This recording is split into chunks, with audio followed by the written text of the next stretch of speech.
Good day, BIAFRANS from all over the world. Good day to our brothers and sisters in the homeland, and to our sons and daughters scattered across every continent, from the shores of America to the streets of Europe, from the cities of Asia to the valleys of Australia. Wherever you are, wherever this message finds you, know that you are remembered, you are valued, and you are part of this great struggle. Good day to the spirit of our ancestors, whose blood nourished this soil, whose courage gave us a name, and whose sacrifices still echo in our hearts. They watch over us, still waiting to see if we will honor their memory or disgrace their legacy. Today, I come before you with a heavy heart and a burdened soul. My voice may shake, but my message will not. My hands may tremble, but my resolve is firm. For what I must say is not comfortable. It is not a story of triumph or celebration. It is a warning. It is a mirror held up to our faces. It is the truth many of us already know, yet we whisper only in secret because it cuts too deeply to say aloud. It is a wound we have refused to examine, a disease we have pretended does not exist, a cancer growing in our body while we look away. BIAFRANS, our greatest enemy is not always the one who comes with guns from outside. It is not always the one whose uniform we see or whose language we don't understand. It is not always the soldier at the checkpoint or the politician in Abuja. Sometimes and too often in our history, our greatest enemy wears our clothes, speaks our tongue, shares our meals, sits at our councils, and prays with us. This enemy knows our songs, celebrates our festivals, and calls our land home. Yet in the darkness, they plot against us. In the shadows, they sell us out. And when the moment comes, they open the door to our enemies. They become the Trojan horse within our walls, the serpent in our garden, the termite eating away at our foundation. Yes, I speak of the enemy within, the traitor among us, the betrayer in our midst. Let us go back, BIAFRANS. Let us remember. Let us walk through the painful corridors of our history. When Chukwuemeka Odumegwu Ojukwu, our leader, our symbol of hope, our Lion of the East, rose to defend our people during the Biafran War, he faced not just the might of Nigeria and its foreign allies, but also betrayers within. The British supplied weapons against us. The Soviet Union aided our enemies. But the deepest cause came from within. Men he trusted with his plans, whispered those plans into the ears of his adversaries. Men who ate with him, strategized with him, called him brother, turned around and pointed his enemies to his weaknesses. Men who sat in our war councils, took notes, not for our victory, but for our defeat. They memorized our strategies, not to implement them, but to sell them. That is why some of our offensives failed before they began. That is why ambushes were set for our soldiers before they arrived. That is why supply routes were cut off before we could use them. That is why the war lasted as it did, costing millions of lives, perhaps over 2 million souls, including innocent children who starved to death. Not because our warriors lacked courage, but because secrets leaked from our own house. Not because our cause was unjust, but because our circle was compromised. And decades later, history repeats itself with chilling precision. Nnamdi Kanu, our brother, our voice in the wilderness, our modern-day warrior, was abducted, rendered, and silenced, snatched from a foreign land and dragged back into captivity. But ask yourselves, who told them his movements, who knew his schedule, who opened the door, who guided the hands that reached across borders to snatch him? It was not strangers alone. It was not ghosts. It was not magic. It was our own. Men and women who wear our name, who claim our struggle, who speak our language, but not our loyalty. People who sat in meetings with him, who knew his plans, who had access to his inner circle, and then sold that information for money, for favor, for protection, for their own selfish gain. BIAFRANS, do you see it now? Do you feel it? The pattern is not new. It is as old as betrayal itself, from Judas who sold his master for 30 pieces of silver to those who betrayed Biafra for crumbs from the table of Nigeria's rulers. from those who sold their people into slavery centuries ago, to those who sell our freedom today for ministerial appointments, government contracts, and promises of safety. They study our tactics not to strengthen them, but to expose them. They dine with us not out of fellowship, but out of espionage. They pretend to cry with us while secretly rejoicing at our setbacks. But at night, they send text messages, make phone calls, write reports. They sell our strategies, our plans, our hopes to those who wish to crush us. They weaken us from within, and then the enemy strikes from without with deadly precision. It is not enough to fight the enemy at the gate when the enemy already holds the keys from inside. It is not enough to build walls when there are termites eating the foundation. It is not enough to lock the door when someone inside is opening the windows. Look at our history, my people. Look at our land. Look at the pattern that repeats itself generation after generation. Our markets are raided without warning. Our sons are arrested before they can escape. Our women are harassed at checkpoints that seem to know exactly when and where to wait. Our leaders are imprisoned because someone told the authorities exactly where to find them. Our meetings are disrupted because someone leaked the location. Our movements are infiltrated because someone opened the door. Yet the most dangerous blow is not the one that comes from outside, but the one arranged by insiders. Those who sit at meetings and send voice notes to Abuja. Those who take photos during our gatherings and forward them to security agencies. Those who sell photos, videos, and locations of our warriors to the oppressors. Those who compile lists of names and addresses. Those who laugh with us in daylight but plot with our enemies at night. Those who shout Biafra in public but whisper, "How much will you pay me?" in private. This is the deepest wound. This is the hardest pain. This is the cruelest irony that those who should be our shield become our sword, that those who should protect us become our persecutors, that those who should stand with us stand against us. And yet, we must face it. Because if we do not, we will bleed again as we bled in 1967. We will mourn again as we mourned in 1970. We will bury our heroes unsung, our leaders unprotected, our future unborn. We will watch our children die of preventable causes. We will see our dreams deferred once more. We will pass this burden to yet another generation. BIAFRANS, the time for naivety is over. The time for pretending is done. The season of blind trust has passed. We must wake up and name the problem. We must identify the disease before we can cure it.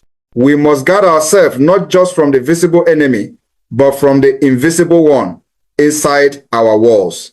We must learn to distinguish between true loyalty and performative allegiance. We must separate wheat from chaff, gold from dross, patriots from pretenders. But I am not here only to lament. I am not here merely to complain or to point fingers without purpose. I am here to awaken. I am here to sound the alarm. I am here to light a fire that will burn away the impurities in our movement. To every Biafran listening to me, whether in Lagos or London, in Enugu or New York, in Aba or Atlanta, I say this: you are the guardian of your brother's secret. You are the protector of our collective dream. You are the keeper of our sacred trust. You cannot afford to be careless. You cannot afford to trust every smiling face. You cannot afford to share sensitive information with everyone who claims to support the cause. We must build walls around our strategies, discipline around our ranks, and vigilance in our hearts. We must learn from our past so we do not repeat it.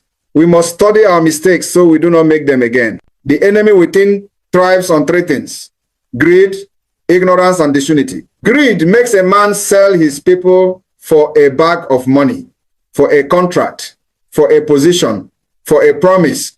Ignorance makes him think he will be safe after betrayal, that he will be rewarded forever, that he will not eventually be discarded by those who used him. Disunity makes it easy for the enemy to buy one of us against the other, to play us against each other, to divide and conquer as they have always done. If we kill greed with integrity, if we cultivate contentment and moral strength, kill ignorance with education, with awareness, with wisdom, and kill disunity with brotherhood, with solidarity, with genuine love for one another, the enemy within will have no soil to grow. The seed of betrayal will fall on rocky ground and wither. Do you remember how during the Biafran War, Some local leaders collected money to supply information to the federal troops. Do you remember the stories our parents told us? Do you know how many innocent people died because of one man's betrayal? How many villages were massacred because someone revealed their location? Do you know how many plans collapsed because of one leak? How many brave soldiers walked into ambushes because someone sold the battle plans? Those who sold Ojukwu secrets to the enemy now have their grandchildren sitting in luxury, living in fine houses, driving expensive cars, enjoying the fruits of betrayal. But our children are still dying. Our people are still suffering. Our land is still occupied. This is the price of betrayal. This is the legacy of treachery. And look at Nnamdi Kanu today. Still in detention, still a prisoner, still separated from his family, from his people, from his mission.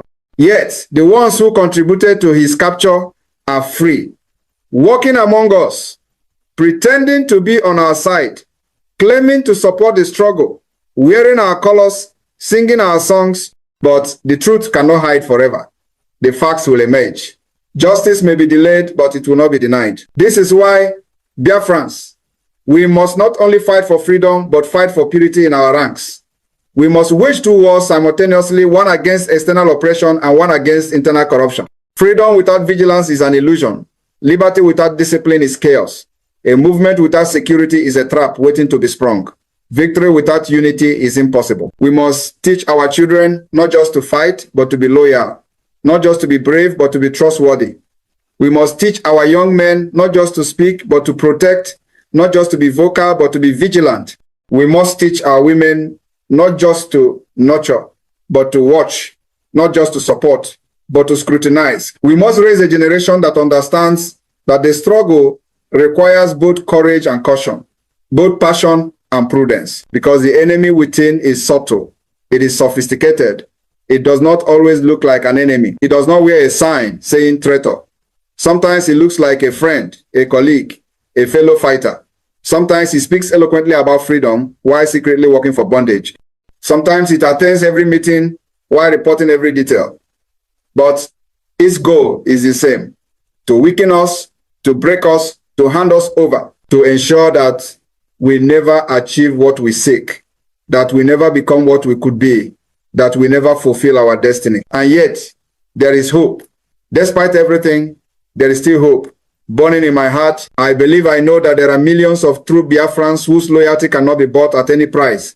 I believe there are sons and daughters of Igbo land who would rather die than betray their people. I believe there are guardians of our dream who will stand like walls around our leaders, like shields around our movement, like sentinels at the gate. It is to you I speak today. It is to you I call. It is your spirit I invoke. Rise up, Biafrans.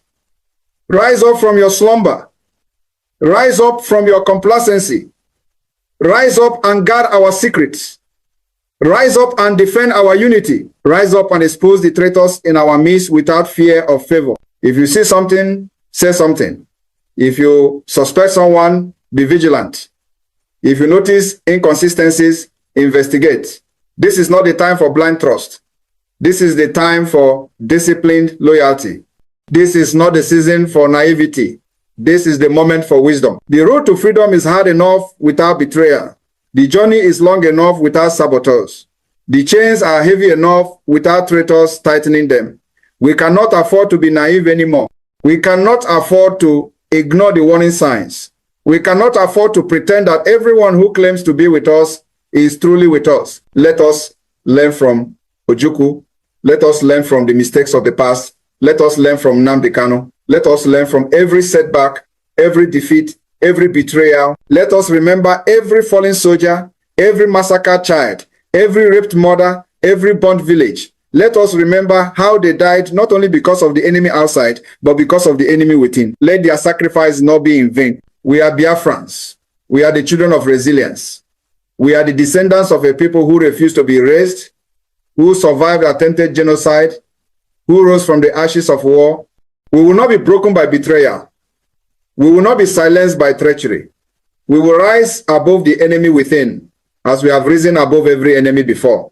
But we must be smart.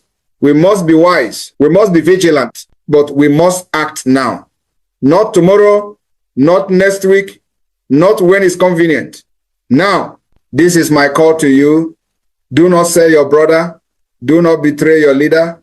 Do not open the door to those who wish to kill us. Do not be the weak link in our chain. Do not be the crack in our wall. If you stand for Biafra, stand with clean hands. If you fight for Biafra, fight with a loyal heart. If you dream of Biafra, dream with an unbroken will. Let your yes be yes and your no be no. Because when we purge the enemy within, the enemy outside will be powerless. When we stand united, no force on earth can crush us. When we guard our house, no stranger can invade it. When we protect our secrets, no enemy can anticipate our moves. When we love each other truly, no amount of money can divide us. This is my prayer. This is my warning. This is my pledge to you all. I, Simon Ekpa, will never betray you. I will never sell our people. I will never open the door to the oppressor. I stand with you, for you, and among you, not as a perfect man, but as a committed son of Biafra. Not because I am better than others, but because I have chosen this path. And I call on every Biafran to make the same pledge. Let us covenant together to be faithful, to be loyal, to be true. We have lost too much to betrayal. We have buried too many dreams. We have shed too many tears. We have endured too many chains. Let this be the generation that breaks the cycle. Let this be the season when we say no more.